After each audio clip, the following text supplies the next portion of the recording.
Hello friends, welcome to the Kendra academy. Friends, आज इस session में हम लोग बीपीएससी टीआरई 4.0 यानी बीपीएससी टीचर 4.0 न्यू वैकेंसी 2025 के लिए आज हम लोग जो है केमिस्ट्री से रिलेटेड सभी महत्वपूर्ण प्रश्नों को जो केवल वीवीआईपी क्वेश्चन है उन्हीं को आज इस सेशन में डिस्कस करेंगे। ये सारे प्रश्न आपके एग्जाम के दृष्टिकोण से यानी बीपीएससी टीआरई 4.0 के दृष्टिकोण से काफ़ी इंपॉर्टेंट होंगे। इसको ध्यानपूर्वक पूरा ज़रूर देखिएगा। जो लोग पहली बार चैनल पर आए होंगे तो चैनल को सब्सक्राइब कर लीजिएगा और बगल में बेल आइकन का निशान है उसे ज़रूर दबा दीजिएगा ताकि आपको रेगुलर अपडेट मिलता रहे। तो चलिए फ्रेंड्स, बिना देरी के हुए सेशन को स्टार्ट करते हैं। एक बार प्लीज़ पहले लाइक कर दीजिएगा और जब पूरा सेशन देख लीजिएगा तो कम से कम इसे ग्रुप में ज़रूर शेयर कर दीजिएगा। तो चलिए शुरू करते हैं। आज का हमारा पहला प्रश्न है कि निम्नलिखित में इस प्रयोगशाला में विकसित हीरे जिसको एलजीडी के संदर्भ में हीरे के बीज के रूप में किसका उपयोग किया जाता है? तो इसका जो राइट ऑप्शन हो जाएगा फ्रेंड्स, ऑप्शन नंबर ए सी इसका क्या है राइट ऑप्शन है। इसमें हम लोग बात करेंगे ग्रेफाइट की बात करेंगे। तो ग्रेफाइट जो होता है ये कार्बन का अप्रूप होता है। कार्बन के अप्रूप की बात करेंगे तो कार्बन के 3 अप्रूप होते हैं हमारे यहाँ, जिसमें से एक ग्रेफाइट होता है, एक हीरा होता है और एक हमारा बकमिस्टर फुलेरिन होता है। इन तीनों अप्रूप में जो हमारा ग्रेफाइट होता है ये क्या होता है तो विद्युत का सुचालक होता है, यानी आप इसमें क्या कर सकते हैं तो विद्युत का प्रवाह कर सकते हैं। ठीक है, तो इसका जो राइट ऑप्शन हो जाएगा फ्रेंड्स, ऑप्शन नंबर सी इसका क्या है राइट ऑप्शन है। इसमें हम लोग इसका डिस्कस दे सकते हैं। प्रयोगशाला में विकसित हीरे जिसको एलजीडी के संदर्भ में हीरे के बीज के रूप में ग्रेफाइट का प्रयोग किया जाता है। हीरे को कृत्रिम रूप से उगाने की एचपीएसटी और सीवीडी दो विधियां हैं। दोनों विधियों में एक बीज से दूसरे हीरे के एक टुकड़े से शुरू होती है। एचपीएसटी की विधि से बीज शुद्ध ग्रेफाइट कार्बन के साथ लगभग 1500 डिग्री सेल्सियस तापमान और अत्यधिक उच्च दबाव के संपर्क में आता है। सीवीडी विधि में बीज को कार्बन युक्त गैस से भरे एक सील में क्या करते हैं हम लोग बंद कक्ष के अंदर लगभग 800 डिग्री सेल्सियस तक गर्म किया जाता है, जिससे गैस बीज से चिपक जाती है और धीरे धीरे क्या होता है तो हीरा बन जाता है। ठीक है, तो ये हमारा तरीका होता है जिसको हम लोग क्या कर सकते हैं तो हीरा बना सकते हैं। ठीक है, आगे आगे हम लोग देखेंगे फ्रेंड्स, क्षारीय बेसिक लेड कार्बोनेट का व्यापारिक नाम क्या होता है? तो इसको हम लोग बोलते हैं सफ़ेदा white lead, option number B सिंधु red lead, option number C litharge और ऑप्शन नंबर जो डी दिया है उपयुक्त में से एक से अधिक और ऑप्शन नंबर ई जो है उपयुक्त में से कोई नहीं। इसका जो राइट ऑप्शन हो जाएगा फ्रेंड्स, ऑप्शन नंबर ए इसका क्या है राइट ऑप्शन है। इसमें ऑप्शन नंबर जो ए है जिसको सफ़ेदा वाइट लेड कहते हैं, ये जो होता है लेड कार्बोनेट का व्यापारिक नाम होता है। इसका हम लोग डिस्कस भी दे सकते हैं फ्रेंड्स। सफ़ेद सीसा या बेसिक लेड कार्बोनेट एक रासायनिक यौगिक है जिसका रासायनिक सूत्र PbOH का ट्वाइस 2PbCO3 होता है। दातव्य है कि सफ़ेद सीसा एक सफ़ेद पाउडर है जो पानी में अघुलनशील है लेकिन तनु एसिड में घुलनशील है। इसकी उच्च अपारदर्शिता और प्रकाश और मौसम के संपर्क में झेलने की क्षमता के कारण इसका उपयोग पेंट में सफ़ेद रंग द्रव्य के रूप में किया जाता है तथा जीवाणु रोधक गुण होने के कारण सौंदर्य प्रसाधनों में भी इसका उपयोग किया जाता है। हालांकि यह अत्यधिक विषैला होता है जिसके कारण हम लोग क्या करते हैं तो इसका जो सांस लेने में क्या होता है जोखिम पैदा करता है। ठीक है, आगे आगे हम लोग बात करेंगे तो प्रबल अम्ल और दुर्बल क्षारक से बने लवण का पीएच मान क्या होता है? तो इसका मान ए 7 से अधिक होता है, इसका मान 7 से कम होता है, ऑप्शन नंबर सी 10 और 14 के बीच में होता है और उपयुक्त में से एक से अधिक और उपयुक्त में से कोई नहीं। इसका जो राइट ऑप्शन हो जाएगा फ्रेंड्स, ऑप्शन नंबर बी इसका क्या है राइट ऑप्शन है। कभी भी प्रबल अम्ल और दुर्बल क्षारक से जो लवण बनता है उसका जो पीएच मान होता है हमेशा क्या होता है तो 7 से क्या होता है कम होता है। ठीक है, इसको हम लोग देख भी सकते हैं फ्रेंड्स। प्रबल अम्ल और दुर्बल क्षारक से बने लवण का पीएच मान 7 से कम होता है, जबकि दुर्बल अम्ल एवं प्रबल क्षारक से बने लवण का पीएच मान 7 से अधिक होता है। उदासीन विलयन का पीएच मान भी क्या होता है 7 ही होता है। ठीक है, चलिए आगे आगे हम लोग देखेंगे फ्रेंड्स, निम्नलिखित में से कौन सा अम्ल क्षार का संकेतक होता है? ऑप्शन नंबर ए सिरका, ऑप्शन नंबर बी हल्दी, ऑप्शन नंबर सी खाने वाला सोडा, ऑप्शन नंबर डी उपयुक्त में से एक से अधिक, और ऑप्शन नंबर ई उपयुक्त में से कोई नहीं।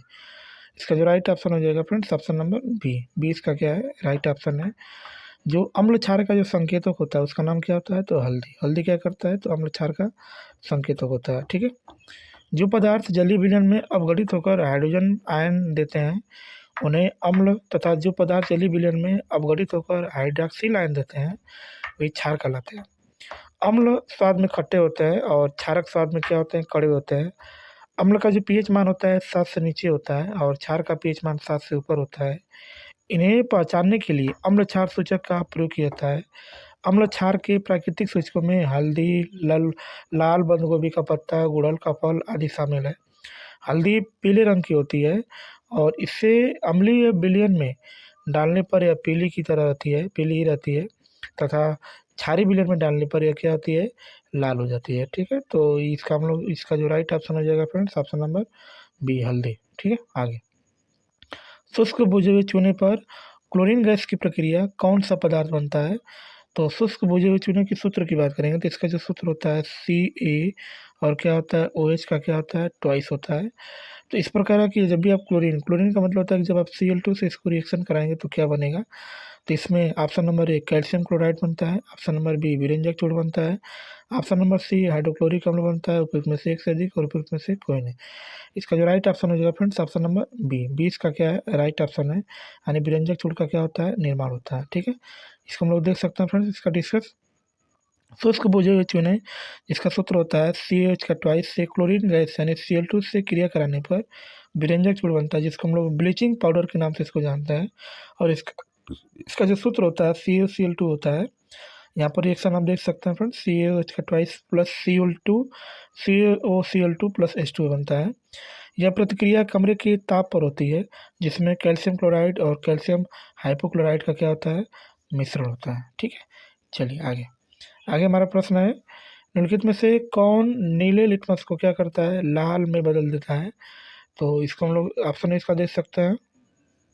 Option number A washing soda का गोला, ऑप्शन नंबर बी सिरका, option number C baking soda का गोला, उपयुक्त में से एक से अधिक और उपयुक्त में से कोई नहीं। इसका जो राइट ऑप्शन हो जाएगा friends option number B. B इसका क्या है राइट ऑप्शन है सिरका। सिरका इसका क्या है राइट ऑप्शन। इसको हम लोग देख सकते हैं फ्रेंड इसका डिस्कस। लिखा है कि जब लिटमस पेपर को अम्लीय पदार्थ में डुबोया जाता है तो यह नीले लिटमस को क्या करता है लाल करता है, यानी अम्ल की क्वालिटी होती है कि ये क्या करता है तो नीले को क्या करता है लाल कर देता है। जबकि लिटमस पेपर को क्षारीय पदार्थ में डुबोया जाता है तो यह लाल लिटमस को नीला कर देता है। सिरका एक अम्लीय पदार्थ है, वहीं वॉशिंग सोडा का घोल और बेकिंग सोडा खोला गया है तो एक क्षारीय है। ठीक है। चलिए आगे। आगे हम लोग देखेंगे फ्रेंड्स रासायनिक भाषा में मोर्चा जंग क्या है, जिसको मोर्चा कहते हैं। आपने देखा होगा कि लोहे पे लग जाता है।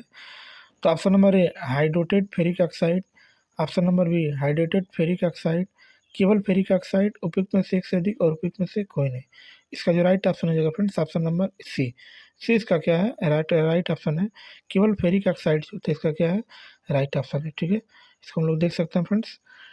रासायनिक भाषा में मोर्चा जो होता है क्या होता है तो फेरिक ऑक्साइड को आ जाता है, जो हमारा क्या होता है जंग होता है। ठीक है। आगे आगे हम लोग देखेंगे सूखी बर्फ है। सूखी बर्फ क्या होती है तो ठोस नाइट्रोजन होता है, ठोस ऑक्सीजन होता है, ठोस कार्बन डाइऑक्साइड होता है, उपयुक्त में से एक से अधिक और उपयुक्त में से कोई नहीं। इसका जो राइट ऑप्शन हो जाएगा ऑप्शन नंबर सी। सी इसका क्या है राइट ऑप्शन हो जाता है। जो सूखी बर्फ होता है वो हमारा क्या होता है ठोस कार्बन डाइऑक्साइड होता है। ठीक है। इसको हम लोग देख सकते हैं। सूखी बर्फ कार्बन डाइऑक्साइड CO2 का ठोस रूप है, एक अणु जिसमें एक कार्बन परमाणु होता है जो दो ऑक्सीजन परमाणुओं से बंधा होता है। सूखी बर्फ रंगहीन, गंधहीन एवं गैर ज्वलनशील होती है तथा पानी में घुलने पर घोल के पीएच से कम कर सकते हैं, जिसे कार्बोनिक एसिड या H2CO2 के नाम से इसको जाना जाता है। ठीक है। चलिए आगे। आगे हमारा प्रश्न है निम्न ऑक्साइडों में कौन सा जल में घुलनशील होता है। Option number A CaO, option number B FeO, option number C ZnO, option number D उपयुक्त में से एक से अधिक और ऑप्शन नंबर ई जो है उपयुक्त में से कोई नहीं। इसमें जल में घुलनशील की बात करेंगे तो इसका जो राइट ऑप्शन हो जाएगा ऑप्शन नंबर ए। ए इसका क्या है राइट ऑप्शन है। इसको क्या बोलता है, CaO के नाम से इसको जाना जाता है। ठीक है, चलिए इसको हम लोग देख सकते हैं फिर इसका डिस्कस। कठोर धातु के ऑक्साइड या संक्रमण धातु ऑक्साइड जैसे तांबा, जस्ता, लोहा और क्रोमियम के ऑक्साइड अपनी सीमित क्षारीयता के कारण पानी में नहीं घुलते हैं, जबकि क्षारीय मृदा धातु ऑक्साइड भी पानी में हाइड्रोक्साइड बनाते हैं, लेकिन ये हाइड्रोक्साइड स्वयं बुझे हुए घोल देते हैं और सीमित मात्रा में क्या होते हैं, घुलनशील होते हैं। ठीक है, चलिए आगे। आगे हमारा प्रश्न है कि साबुन उद्योग का उपजात क्या है। Option number A naphthalene, option number B caustic soda, option number C glycerol, उपयुक्त में से एक से अधिक और उपयुक्त में से कोई नहीं। इसका जो राइट ऑप्शन हो जाएगा फ्रेंड्स, ऑप्शन नंबर सी इसका क्या है, राइट ऑप्शन है। ग्लिसरॉल जो होता है साबुन उद्योग का जो होता है, एक क्या होता है, उपजात है। इसको हम लोग देख सकते हैं फ्रेंड्स इसका डिस्कस। साबुन उद्योग एक उपजात ग्लिसरॉल होता है। वस्तुतः साबुन उच्च वसा अम्लों के सोडियम लवण है। इसमें पामिटिक अम्ल, स्टेरिक अम्ल और ओकोइक अम्ल प्रमुख हैं। अच्छे साबुन में 10% से अधिक नमी नहीं होनी चाहिए। ठीक है, साबुन की यही क्वालिटी होती है, उसमें 10% से अधिक नमी नहीं होनी चाहिए। ठीक है, आगे। निम्नलिखित में से कौन सा एम्फोटेरिक अणुओं में शामिल होता है। ऑप्शन नंबर एसिटिक अम्ल, ऑप्शन नंबर बी मैलिक अम्ल, ऑप्शन नंबर सी जल और उपयुक्त में से एक से अधिक और उपयुक्त में से कोई नहीं। इसका जो राइट ऑप्शन हो जाएगा फ्रेंड्स, ऑप्शन नंबर सी इसका क्या है, राइट ऑप्शन है। यानी जल जो होता है ये क्या होता है, एम्फोरेटिक अम्ल होता है। ठीक है, आगे। जल एम्फोरेटिक अणुओं में शामिल किया जाता है। एम्फोटेरिक ऑक्साइड अम्ल और क्षार के रूप में कार्य कर सकता है। यह अम्ल और क्षार दोनों को निष्क्रिय कर देता है। इसके उदाहरण एल्युमिनियम ऑक्साइड व क्या है, जिंक ऑक्साइड है। ठीक है, इसके उदाहरण कौन है, तो एल्युमिनियम ऑक्साइड और जिंक ऑक्साइड। यदि हम कपूर को खुले बर्तन में रखें तो उसकी मात्रा बराबर घटती रहती है। इस घटना का नाम क्या है, तो उत्सादन, अवक्षेपण, संघनीकरण, उपयुक्त में से एक से अधिक और उपयुक्त में से कोई नहीं। इसका जो राइट ऑप्शन हो जाएगा फ्रेंड्स, ऑप्शन नंबर ए। उत्सादन जो होता है ये घटना का नाम होता है, जब आप कपूर को खुले में रख देंगे तो उड़ जाता है। किसी पदार्थ को बिना तरल ठोस से गैस अवस्था में परिवर्तित करना ऊर्ध्वपातन या उत्सादन कहा जाता है। उदाहरण, यदि हम कपूर को खुले बर्तन में रखें तो उसकी मात्रा बराबर घटती रहती है और यह घटना उत्सादन कहलाती है, या उसी को क्या बोलते हैं, ऊर्ध्वपातन बोलते हैं। कमरे के ताप पर द्रव स्थिति में रहने वाली धातुओं का नाम बताइए। तो पारा है, ब्रोमीन है, सोडियम है, उपयुक्त में से एक से अधिक और उपयुक्त में से कोई नहीं। इसका राइट ऑप्शन हो जाएगा फ्रेंड्स, ऑप्शन नंबर ए। इसका क्या है, राइट ऑप्शन है। अगर धातु की बात करेगा तो आप क्या बताएंगे, पारा। अगर यही जो है अधातु की बात करता, किसकी बात करता, अधातु की बात करता, कि कौन लिक्विड अवस्था में रहती है, तो उसका नाम क्या है, ब्रोमीन। ब्रोमीन क्या है, अधातु अवस्था में रहने वाली एक द्रव है। कमरे के ताप पर द्रव स्थिति में रहने वाली धातु पारा है। पारे को क्विकसिलर भी कहते हैं। यह ऊष्मा और विद्युत का सुचालक है। ब्रोमीन एक ऐसी अधातु है जो कमरे के ताप पर द्रव अवस्था में पाई जाती है। सोडियम अत्यंत अभिक्रियाशील धातु है, जिससे इसे मिट्टी के तेल में रखा जाता है। ठीक है, आगे। आगे हमारा प्रश्न है, जिंक ऑक्साइड का साधारण रूप से किसके उत्पादन में उपयोग होता है। ऑप्शन नंबर ए विस्फोटकों, पेंट, गोलकों, उपयुक्त में से एक से अधिक और उपयुक्त में से कोई नहीं। ठीक है, इसका जो राइट ऑप्शन हो जाएगा फ्रेंड्स, ऑप्शन नंबर 20 का क्या है, राइट ऑप्शन है। यानी पेंट में जो होता है जिंक ऑक्साइड का क्या होता है, साधारण रूप से उसका उपयोग होता है। ठीक है, चलिए इसको हम लोग देख सकते हैं फ्रेंड्स। इसका डिस्कस दे सकते हैं। जिंक ऑक्साइड एक खनिज यौगिक है जिसे जेडियनो के नाम से भी जाना जाता है, जो सफ़ेद पाउडर के रूप में बनता है। यह पानी में अघुलनशील है। जिंक ऑक्साइड का सर्वाधिक उपयोग रबड़ उद्योग में किया जाता है तथा दवाओं के निर्माण में भी इसका व्यापक उपयोग किया जाता है। इसके अन्य उपयोगों में लेजर डायोड, पेंट पिगमेंट, ठीक है, और इसमें जो है प्रकाश उत्सर्जक के रूप में भी हम लोग इसका यूज करते हैं। ठीक है, चलिए आगे। आगे हमारा प्रश्न है, किसी ईंधन की क्षमता किस संदर्भ में व्यक्त की जाती है। उसके घनत्व, उसके कैलोरी मान, उसकी मात्रा, उसमें उपयुक्त में से एक से अधिक और उपयुक्त में से कोई नहीं। इसका जो राइट ऑप्शन हो जाएगा फ्रेंड्स, ऑप्शन नंबर बी इसका क्या है, राइट ऑप्शन है। उसके कैलोरी मान से ही हम लोग पता कर सकते हैं कि ईंधन की दक्षता कितनी है, ठीक है। किसी ईंधन की दक्षता को उसके कैलोरी मान के संदर्भ में व्यक्त किया जाता है। कोई ईंधन जिस क्षमता से उसके अंदर मौजूद रासायनिक ऊर्जा को अन्य प्रकार की ऊर्जा जैसे ऊष्मा या तापीय ऊर्जा में परिवर्तित करता है, वह उस ईंधन की दक्षता कहलाती है। ईंधन की दक्षता को ऊष्मा की उस मात्रा के रूप में मापा जाता है जो कि 1 किग्रा ईंधन के दहन पर उत्पन्न होती है। ईंधन की दक्षता मापने की इकाई जूल प्रति क्या होती है, किलोग्राम होती है, ठीक है। जूल प्रति क्या होती है, किलोग्राम, ठीक है। आगे, धातु निष्कर्षण में निम्नलिखित में से किसका उपयोग किया जाता है? कोक का, पेट्रोलियम का, कोलतार का, और उपयुक्त में से एक से अधिक और उपयुक्त में से कोई नहीं, ठीक है। इसका जो राइट ऑप्शन है फ्रेंड्स, ऑप्शन नंबर ए। कोल का हम लोग क्या करते हैं, यूज करते हैं जब आपको धातु का निष्कर्षण करना होगा तब, ठीक है। धातु के अयस्कों से धातु के निष्कर्षण में ईंधन के रूप में कोक का प्रयोग किया जाता है। कोक का प्रयोग धातुकर्म प्रक्रिया में अपचायक कार्य के रूप में होता है। इसका उपयोग घरेलू ईंधन के रूप में भी होता है तथा साथ ही साथ जल गैस के और प्रोड्यूसर गैस के निर्माण में भी कोक का प्रयोग किया जाता है। कोक कार्बन का ही एक रूप होता है। यह कठोर सरंध्र और भूरे काले रंग का पदार्थ होता है जिसमें लगभग 98% कार्बन होता है। यह कार्बन का लगभग शुद्ध रूप होता है और जलने पर बहुत कम धुआं देता है, ठीक है। चलिए आगे। आगे हमारा प्रश्न है कि अनुलिपीकरण समापन तरीक क्या होता है? अनुलिपीकरण समापन तरीक क्या होता है? तो UAA, UA, UGC, उपयुक्त में से एक से अधिक और उपयुक्त में से कोई नहीं, ठीक है। इसका जो राइट ऑप्शन हो जाएगा फ्रेंड्स, ऑप्शन नंबर ए।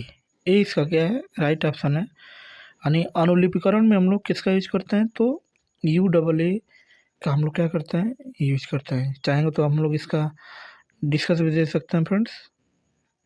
अनुलिपीकरण समापन त्रिक UAA होता है। समाप्ति के लिए कोडन UAA और UGA है। इस अवस्था में अंततः प्रोटीन संश्लेषण की प्रक्रिया रुक जाती है। इसे स्टॉप कोडन के नाम से भी जाना जाता है। स्टॉप कोडन कई उत्पादित कारकों का बंध बनाकर अनुलिपीकरण के अंत का संकेत देते हैं, ठीक है। चलिए आगे। आगे हमारा प्रश्न है, एरोमेटिक यौगिकों का मुख्य स्रोत क्या है? ऑप्शन नंबर ए फल, ऑप्शन नंबर बी विंटरग्रीन का तेल, पेट्रोलियम, उपयुक्त में से एक से अधिक और उपयुक्त में से कोई नहीं। इसका जो राइट ऑप्शन रहेगा फ्रेंड्स, ऑप्शन नंबर सी इसका क्या है, राइट ऑप्शन है। यानी पेट्रोलियम जो होता है, ये जो होता है क्या होता है, तो एरोमेटिक यौगिक का प्रमुख स्रोत होता है। एरोमेटिक यौगिकों का मुख्य स्रोत पेट्रोलियम है। एरोमेटिक यौगिकों वे यौगिक होते हैं जिसमें कार्बन परमाणु एक बंद वलय से जुड़े होते हैं। इस वलय में प्रत्येक कार्बन परमाणु एक पाई इलेक्ट्रॉन कक्षा में इलेक्ट्रॉनों को साझा करता है। एरोमेटिक यौगिक कार्बन की विशेष क्या होती है, गंध होती है, जो एरोमा शब्द से बना हुआ है, ठीक है। आगे आगे हमारा प्रश्न है कि इसमें सूची 1 को क्या करना है, सूची 1 से मिलान करना है। जैसे मैजेंटा जो है किन दो कलर को मिलाएंगे तो बनेगा, टील कैसे बनेगा, मोव कैसे बनेगा, सियान कैसे बनेगा, इससे हम लोग को देख मिलान करना है, ठीक है। तो मैजेंटा का निर्माण कैसे होता है, किन दो कलर को मिलाते हैं तो बनता है। तो इसमें नीचे प्रश्न दिया है फ्रेंड्स, ठीक है। तो इसका जो राइट ऑप्शन हो जाएगा फ्रेंड्स, ऑप्शन नंबर क्या है, ए इसका क्या है, राइट ऑप्शन है। अब किसमें किसका मिलान करेंगे तो इसको आप देख सकते हैं, ठीक है। देखिए इसमें जो मैजेंटा होता है, मैजेंटा किससे बनता है, तो लाल हरा नीला से बनता है। किससे बनता है, तो लाल और नीला से बनता है। प्राथमिक जो रंग होते हैं लाल हरा नीला होता है और इन्हीं को मिलाते हैं तो द्वितीयक रंग बनता है, जिसमें से मैजेंटा भी क्या है, एक द्वितीयक रंग है। तो मैजेंटा का निर्माण कैसे होता है, तो लाल और नीला से होता है। उसी प्रकार टील की बात करेंगे तो टील का निर्माण कैसे होता है, तो नीला हरा और सफ़ेद से होता है। किससे होता है, तो नीला हरा और सफ़ेद से होता है। मोव की बात करेंगे तो मोव किससे निर्माण होता है, तो नीला लाल और सफ़ेद से बनता है। मोव किससे बनता है, तो नीला लाल और सफ़ेद से जो है मोव बनता है। उसी प्रकार सियान की बात करेंगे, सियान किससे बनता है, तो ये हरा और नीला से मिलके बनता है, ठीक है। चलिए आगे। आगे हमारा प्रश्न है कि निम्नलिखित में से कौन सा प्रतिक्रिया की दर को धीमा करता है? ऑप्शन नंबर ए उत्प्रेरक वर्धक, ऑप्शन नंबर बी समांगी उत्प्रेरक, विषमांगी उत्प्रेरक, और डी ऑप्शन है उपयुक्त में से कोई नहीं। इसका जो राइट ऑप्शन है friends, option number B. B इसका क्या है, राइट ऑप्शन है। इसमें से कोई नहीं, इसका ऑप्शन सही है। चाहेंगे तो इसको हम लोग देख भी सकते हैं फ्रेंड्स। मंद अभिक्रियाएं वे हैं जिससे वेग ताप और साधारण ताप पर नापे जा सकते हैं तथा इन प्रतिक्रियाओं की क्रियाविधि का अध्ययन आसानी से किया जा सकता है। प्रतिक्रियाओं की दर को विष या अवरोधक धीमा करता है। एक उत्प्रेरक की उपस्थिति में प्रतिक्रिया का वेग अधिक हो जाता है। उत्प्रेरक की उपस्थिति में प्रतिक्रिया की सक्रिय ऊर्जा की क्रिया बदल जाती है। धन उत्प्रेरक जो होता है सक्रिय ऊर्जा को क्या करता है, तो घटाता है, जिससे प्रक्रिया तेज़ी से होने लगती है। ठीक है फ्रेंड्स, तो चलिए फ्रेंड्स वीडियो को यहीं पे समाप्त करते हैं। वीडियो आपको अच्छी लगी तो प्लीज़ चैनल को लाइक कर दीजिएगा, सब्सक्राइब कर दीजिएगा और दोस्तों को शेयर कर दीजिएगा फ्रेंड्स। ये वीडियो काफ़ी आपके लिए इंपॉर्टेंट थी। इस वीडियो को पूरा देखने के लिए बहुत बहुत धन्यवाद। Thank you so much. भगवान करे आपका दिन शुभ हो।